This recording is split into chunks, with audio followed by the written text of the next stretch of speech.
Hi, welcome back. Today we're going to talk about MOOCs, which is an acronym for Massive Open Online Courses.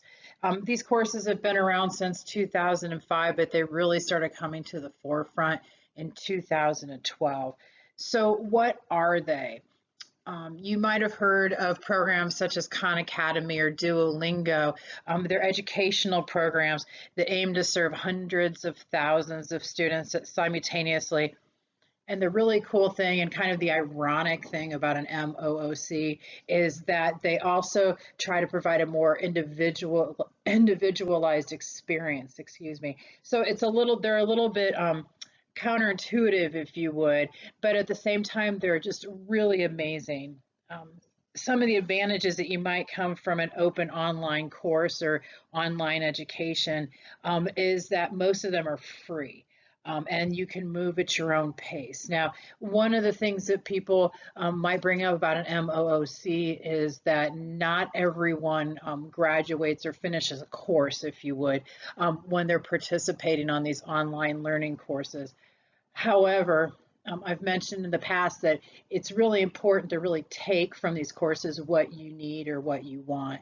And so, for instance, if I signed up for a class in plumbing because I wanted to plumb my bathroom, particularly a sink perhaps, I probably wouldn't want to stick around to find out how to plumb a shower in the garage or the kitchen sink because it's not going to serve my needs and it's not what I'm wanting to get out of it. And so I would stick around in the class long enough to figure out what I wanted to do, get my questions answered, learn what I need to learn, and move on. So although there isn't a real high rate of finishing these courses, don't get discouraged with that because there is a lot of use of them and a lot of people don't feel that they need to finish the courses once they get out of it what they need.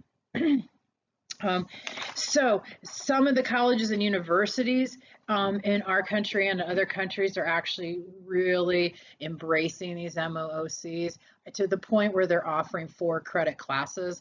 And in some cases, it's a really great way for people to save money on taking courses. At University of Pennsylvania, you can take some of their 100 level, their freshman level classes online for free. You do have to pay for the exam fees in order to get the credits, but it's a really great way to try out some of the classes for college without ending up with a huge loan or a huge fee that you had to pay. Some of the other universities, such as the University of Georgia, offers a master's degree online through an MOOC. A little tougher to get into. They usually have about 2,500 people that apply for this course, and they take about 500. However, this master's program is about 1/4 of the cost of going through the regular university and much more convenient, especially for those people that are working or have children, or maybe are in retirement and they want to have the freedom to go vacation and maybe do their schoolwork on the front deck at their lake house or at the beach or in any of these places because it gives you that freedom.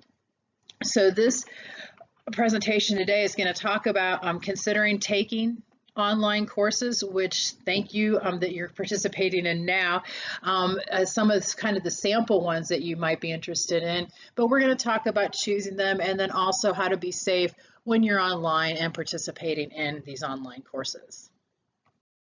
Once a person has decided to participate in a massive open online course, the next logical question is, what course are you going to take or what topics are you going to study? When you start exploring the courses that you might be interested in, the most important things is that they meet your goals, that they're going to bring you satisfaction, and that you have a way to access them in a way that you find convenient. For instance, some of the programs such as Khan Academy or Duolingo are offered as an application on your phone as well as a website. This way you can practice in a more convenient way or with excuse me, in more areas or locations. Some people, when looking for courses, look for courses that might be more structured and just lecture type because they're there to take in the information and just gain the knowledge. But at other times, especially when it comes to things like mathematics, you might want a course that provides a lot of drills and a lot of immediate feedback, which is a really great way to practice those math skills. The last thing to consider is, do you want to do this as a solo entity, or do you want to have peer interaction or teacher interaction, instructor interaction, excuse me. And so in this case, you want to look to see if there's ways to communicate with the instructors or with other people taking the course. Although most MOOCs will run on just about any device, it's always a good idea to check the tech requirements and the IT requirements before you sign up for a course. You want to make sure that it's compatible with the device that you have and it's going to function in the way that it's supposed to. Security for these courses is usually offered through a learning management system, and you might want to consider looking for that because it can add that extra level of security that we all look for when we're working or doing anything on the internet. One of the big questions about online learning is whether or not it's effective as the traditional face-to-face classroom. What we're going to find is that, and what researchers from the University of Georgia point out, is that the quality of learning is highly determined by the dedication that someone has to the course, how much engagement the student puts forward in the course, and also the quality of the content of the course, and the instructor's quality and dedication is also part of that. So when you're looking for courses, you want to ask yourself, how much interaction do I want to have with either the other students taking the course or the instructors that are teaching the course? If you are looking for something that's more highly engaged, look for courses that offer access to instructors' emails or that arrange Zoom and or Skype meetings between instructors or instructors and their classes. You might want to have access to chat boxes where you can leave messages, post messages if you would, or questions, and other people can respond with their opinions or the help that they might be able to offer to you. And so really consider your level of comfort with interaction and with other people during the course and how much you want to participate before you choose the course.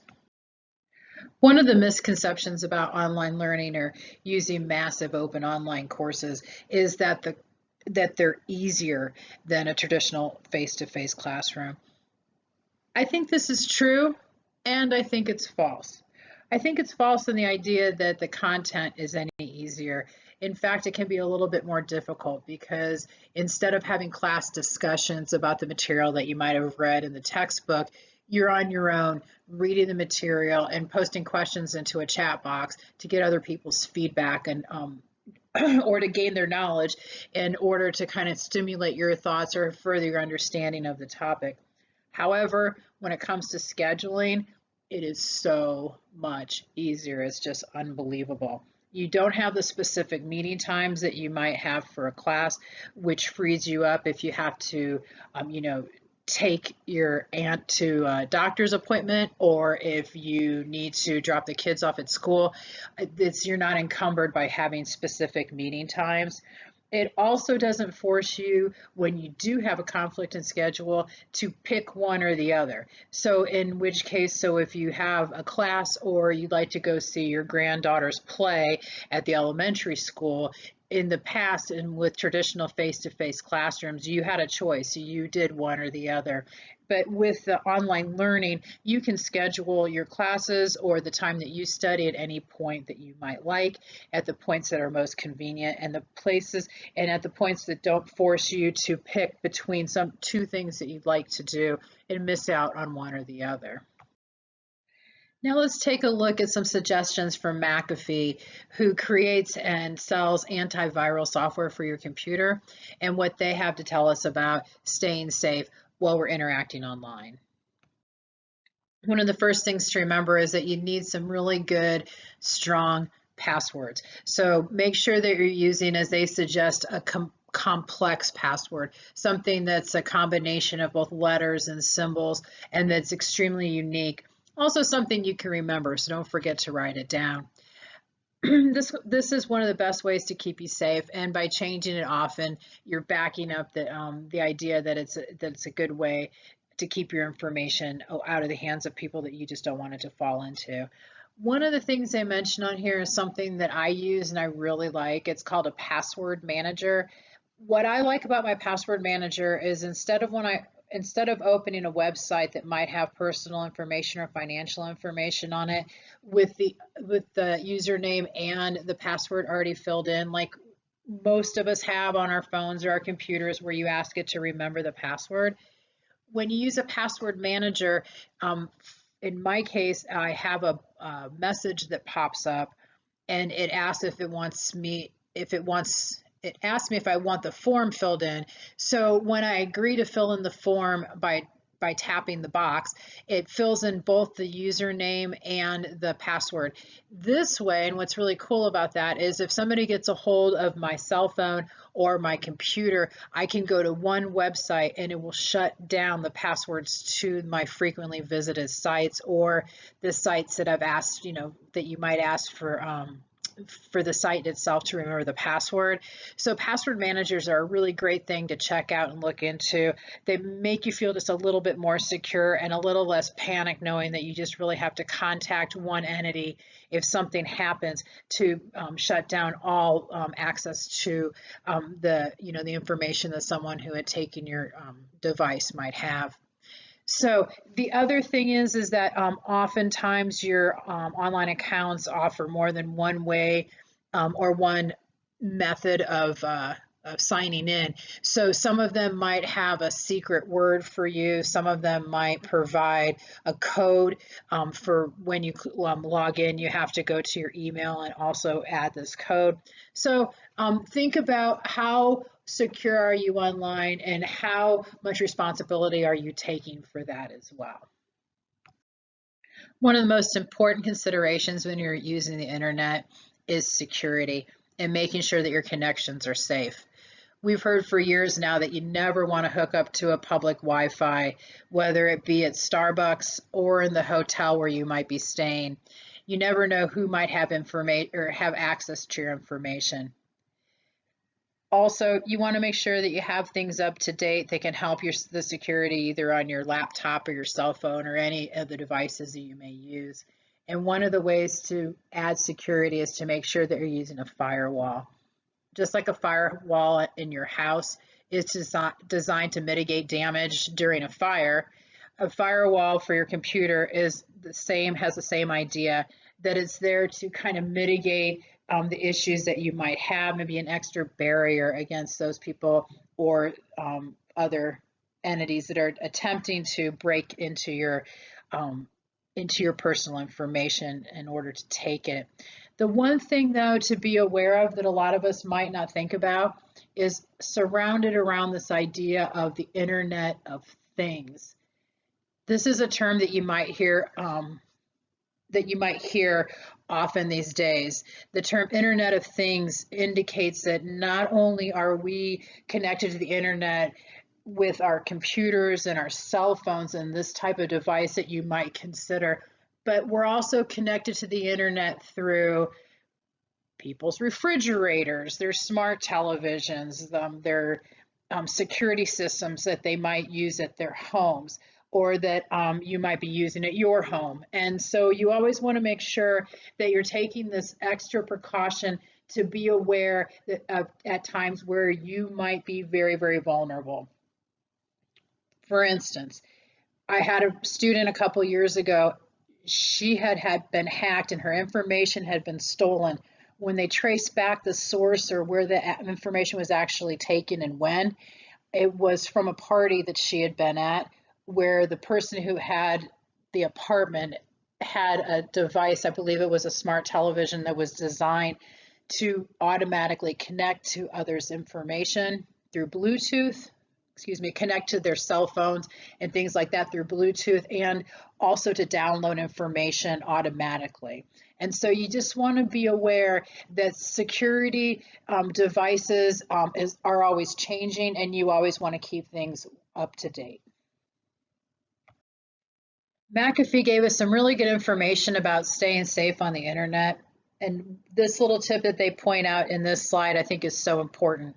That is when you're looking to pay for something on a website, whether it be that you're shopping for socks or that you've decided to take an online course that has some fees, or you've decided, for instance, in the case of Duolingo, you have to provide a credit card number if you want to upgrade. So a lot of the courses that you might take have a standard course that's free, but then offer other upgrades, just like all the other websites will, that will charge you whatever fee that they determine.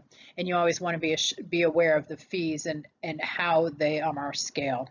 But something they point out on this slide that I really like is that they point out that when you're paying for something or when you're purchasing something online, that the web address should start with HTTPS instead of just HTTP, so that you know that you're on a secure site. Also look for the little icon that appears in the address field. So this is a really great way to make sure that the website that you're using for a transaction is secure and not a false site or someone or another site phishing for your information.